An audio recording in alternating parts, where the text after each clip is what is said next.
ko jaylembi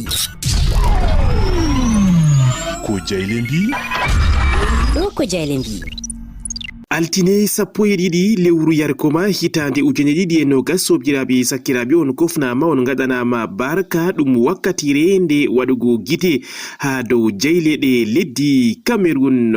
En puɗɗira be jeyde wiyetende l'œil du Sahel, jeyde nde kawtal waylari leddi ndiɗo. ɓe mbi en keeri leddi Cameroun be leddi Tchadi non bo leddi RCA soja en lorni kisdam ha keeri majum ɗum on ɗo salagal wakkere nde ɗo daga biltol ɗiɗaɓol yettugo tataɓol en paman ɗon majum ha mayo sava nder diwan ɗo seɓa to wayla leddi Cameroun. nogas ɗo limgal ɓen ɓoyma en nangaɓe no be Boko Haram ɓe koti ha iyaluji maɓɓe. en tawan ha bilitol jowegoɓol non bo ha nder diwan seɓa to wayla majum to Mokolo bakino 154 on cuuɗi jangirle heɓi wallinde ko wiyete paquet minimum be mairie. en poti en pama ɗon man ha bilitol joweɗiɗaɓol e bo ha gal cuɓiɗi diwe to diwal wayla leddi Cameroun ha mayo luti to Guider to on sarwitinowo mo mairie ko mbiyeten e ɗemgal faransawal conseil municipal mo UNDP ƴami ɗum sakkina ɗerewol Jambiya nga o tawete toon. kubaruji ɗi non bo kubaruji goɗɗi ɗo tawe ha nder jeyde nde ɗo wiyetende l'œil du Sahel fajirare nde ɗo. la nouvelle kayum bo wi en on mo ɓe mbi ɗo wondi be Edgar Alem Mebengo jagorɗo ɓoymajo mo halfitinade na leddi Cameroun biyeteɗo Robert Franchini on majum ɗo wurtina gongaji daga biritol nayaɓol yettugo joyɗiɗaɓol en paman ɗon majum lawol biyetegol autoroute Yaoundé Douala bo ha nder bindol la nouvelle ɓe mbi en nda gongaji ko tawete ha babe ha biritol sappo e goaɓol en gi'an gongaji man. jeyde wiyetende défi actuel kayum bo wi en soyde narral hakkunde Fecafoot e LFPC wato Ligue du football professionnel leddi Cameroun. ɗum man foti wadda ɓillaji ha gal wakkere nde CHAN hitande ujune ɗiɗi e nogas e goho wato championnat ko o tammi fijego ha leddi ndiɗo daga lewru aranderu.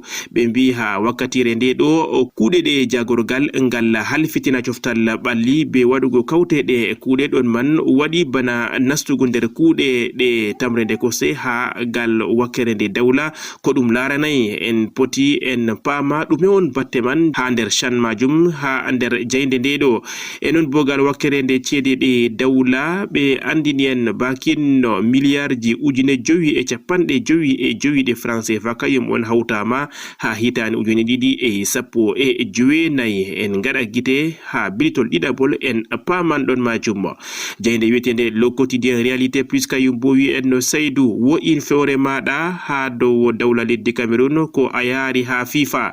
ɗume on Saydou majum waɗi ha bilitol ɗiɗaɓol yettugo tataɓol en paman be jeyde wiyetende le quotidien réalité plus. le jour kayum bo wi en ha wakkere nde pondi ko mbiyeten concours nda mettal hunduko be ɓen candidat en ɓe keɓay enam. ɗume on ɗo saragal wakkere nde ɗo moy be moy jeyde wiyetende le jour ɗo famtina en daga bitol muɗum ɗiɗaɓol yettugo bo tataɓol ha gal ɓarta cuuɗi jangirle. ɓe mbi nda bononda koɗo waɗe be soyde defte ha cuuɗi jangirle en tawan ha bilitol jowe tataɓol.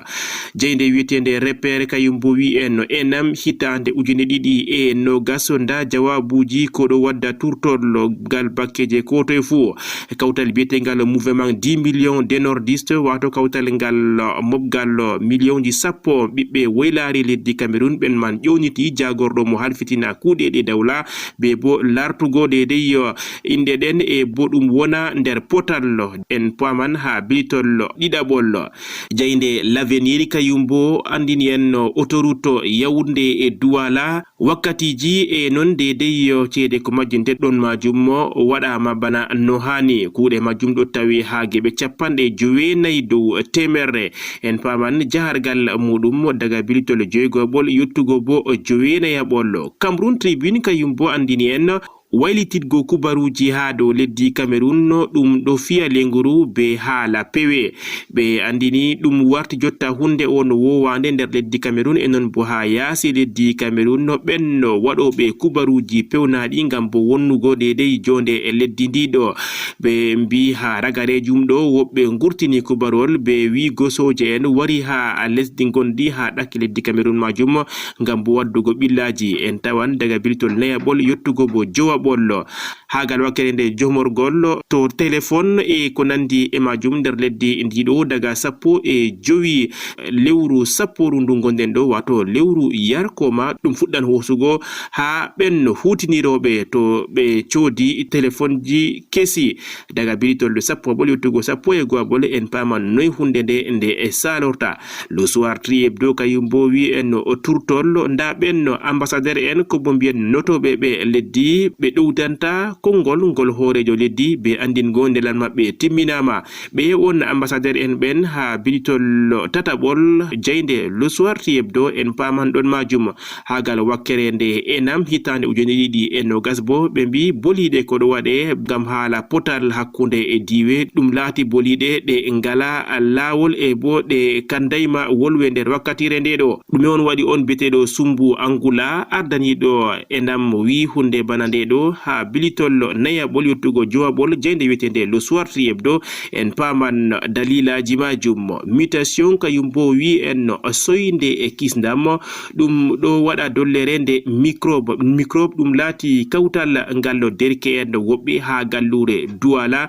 Noy on ɓe ɗo gadda ɓillaji nastugo ci'e waɗa bonondaji ko nandi e majum daga bilitol nayaɓol yottugo jowaɓol. Mutation en paman kubarol ngol soyde narral hakkunde jagorgal ngal halfitina coftal ɓalli e non bo fega fut ɓe mbi en ha bilitol 10 pimpon majum ɗo o tokkitini. Le quotidien de l'économie kayum bo wi en kudiɗɗiragu on ardaniɗo Banque mondiale sigodundu lesɗe duniyaru ɗo tawe ha nder leddi ndiɗo ha wakkatire nde batte coronavirus acci memugo faggudu leddi ndiɗo. Leddi majum yeli bo heɓugo wallide fahin be wakkere nden nde sigodu lesɗe duniyaru Banque mondiale en poti en timtaɗon man ha bilitol tataɓol. E ko matin kayum fuɗum jende nde suklanta faggudu majum ɓe mbi en ha zone Semak wato yebre nde Afrika cakari noy on ɗum wo'inirta be soyde wallititgo faggudu en poti en mbiɗita ngam bo en paama deydey dabareji majum. E ɓe andini en bo bakin milliardji temeɗɗe 7 on hutinirama be bila laaɓe ndam. En poti en ngaɗa gite en paama noy on hunde nde ɗo salori.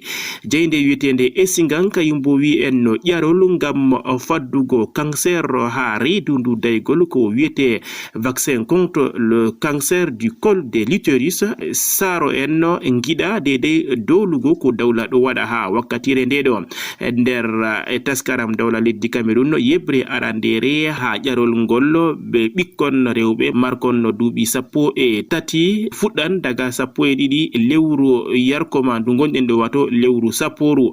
Amma bo be wigo ɗum dole ɗo ɗum fottanayi saro en poti en gaɗa gite daga bitol 6 yottugo bo 7 Essingan. Éducation hebdo kayum bo wi en hitande 2020 yottugo tan 2020 gal cuuɗi jangirle nda kalanda ko bo mbiyen wakkatiji ko tan misalugo ha nder jangirle ɗen kala ko ɗume fu be wakkatire muɗum ɗum wurtinama be jagorle ɗiɗi. Jagorgal ngal halfitina jangirle pamare e non bo jagorgal ngal halfitina jangirle cakaje. Ben majum gurtini kalanda majum daga bilitol jowaɓol yottugo joneyaɓol. En paman noy on hitande nde ɗo ha nder leddi Cameroun o salorta.